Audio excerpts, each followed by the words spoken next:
Assalamualaikum warahmatullahi wabarakatuh.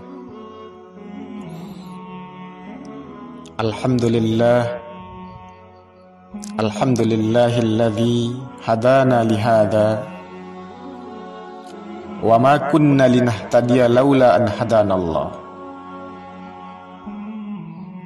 Asyhadu an la ilaha illallah wahdahu la syarika lah.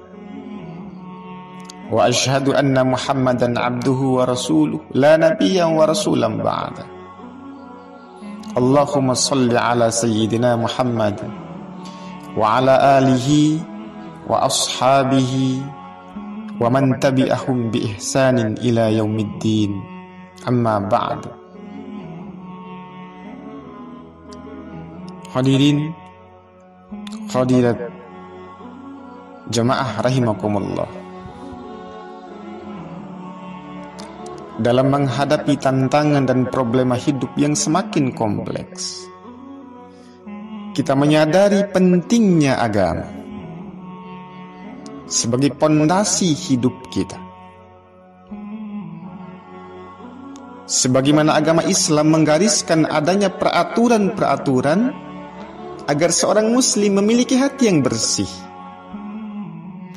agar seorang muslim menjaga kehormatan lisannya, agar seorang muslim bisa menjaga rahasia pribadinya, agar seorang muslim bisa menjaga rahasia keluarganya, serta memiliki akhlak terbaik.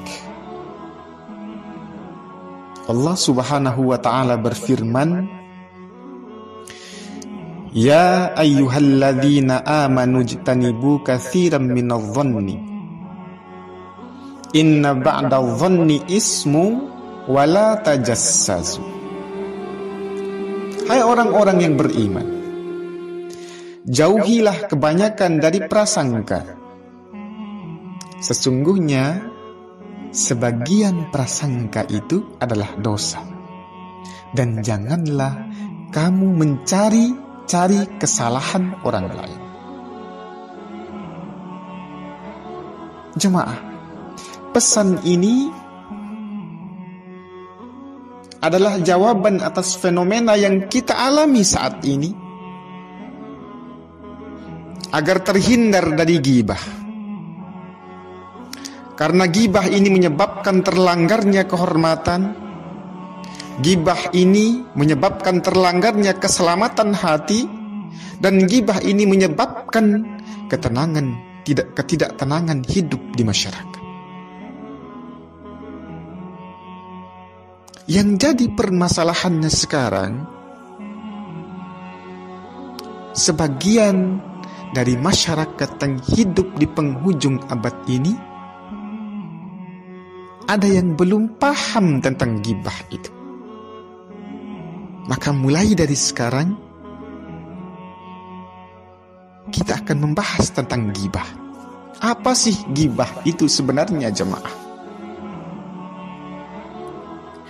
Ghibah adalah setiap yang dapat dipahami dengan maksud penghinaan, baik berupa perkataan, baik berupa isyarat, maupun tulisan.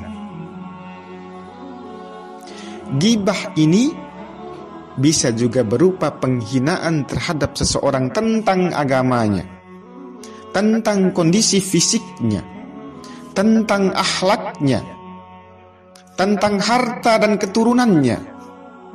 Dan barang siapa yang mencela ciptaan Allah, berarti ia telah mencela penciptanya.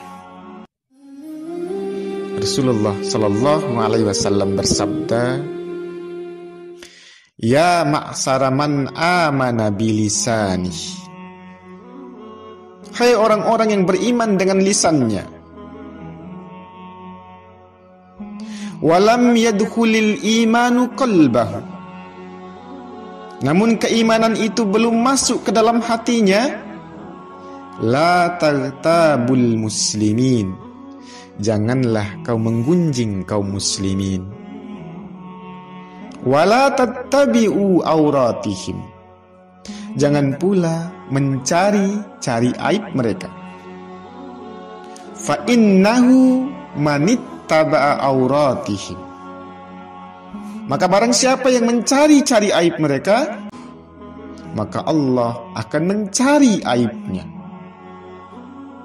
Wa may yattabi'ullahu auratuhu, dan barang siapa yang Allah cari aibnya, yafdahu fi baitih, niscaya Allah akan membeberkan aibnya meskipun dia di dalam rumahnya sendiri.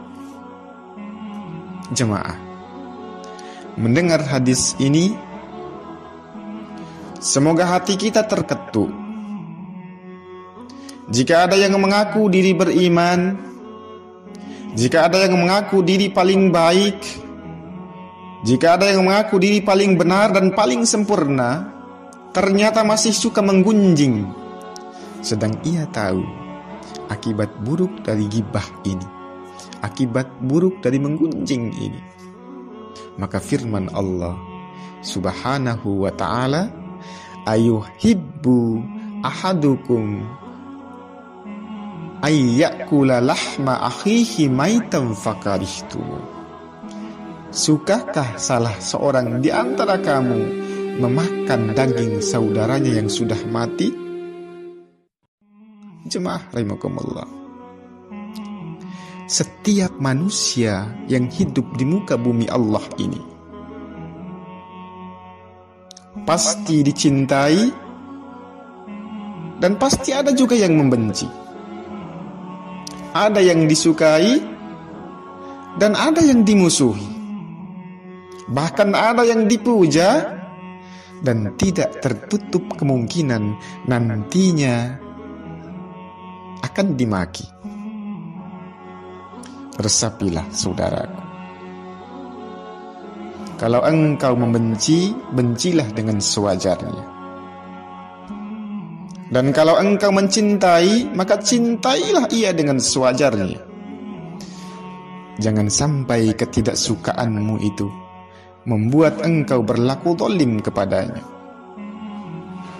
Maka Allah Subhanahu wa ta'ala berfirman, wahai orang-orang yang beriman, hendaklah kamu jadi orang yang selalu menegakkan kebenaran, menjadi saksi dengan adil, dan janganlah kebencianmu itu membuatmu tidak berlaku adil.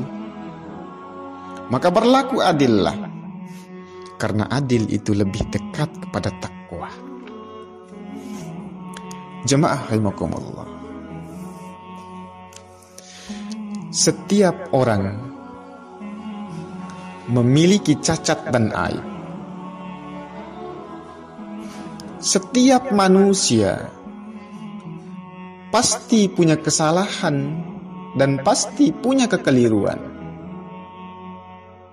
Setiap manusia memiliki kekurangan dan ketidakberdayaan, memiliki kealpaan dan kedhaifan, karena kita adalah manusia yang diciptakan oleh Allah.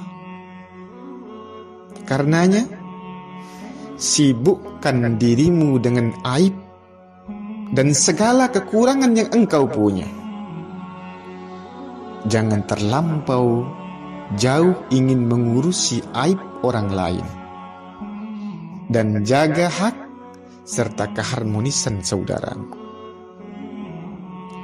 Terakhir, Rasulullah Sallallahu Alaihi Wasallam bersabda, hindarilah ghibah, sebab di dalamnya menyimpan 3 bahaya. Yang pertama sekali adalah doanya tidak dikabulkan oleh Allah Subhanahu wa ta'ala. Jangan sampai karena ego dan nafsu kita ingin merendahkan yang lainnya, ingin terlihat tinggi di hadapan yang lainnya, kita menjelekkan orang lain demi menaikkan popularitas kita. Hati-hatilah, jangan sampai setiap doa yang kita panjatkan kepada Allah Subhanahu wa ta'ala tidak dijawab oleh Allah. karena perilaku ghibah yang kita lakukan. Itu yang pertama. Yang kedua, amal baiknya tidak diterima oleh Allah Subhanahu wa Ta'ala. Dan yang ketiga, keburukannya selalu meningkat dan meningkat terus. Jemaah rahimakumullah, hilangkanlah sifat sombong dan angkuh sehingga membuatmu merasa paling benar, sehingga membuatmu merasa paling pintar, sehingga membuatmu merasa paling sempurna. Hilangkanlah kedengkian dalam dirimu. Usahakan diganti dengan kasih sayang. Hilangkanlah prasangka buruk yang ada pada dirimu. Ganti dengan prasangka yang baik. Jangan suudzon.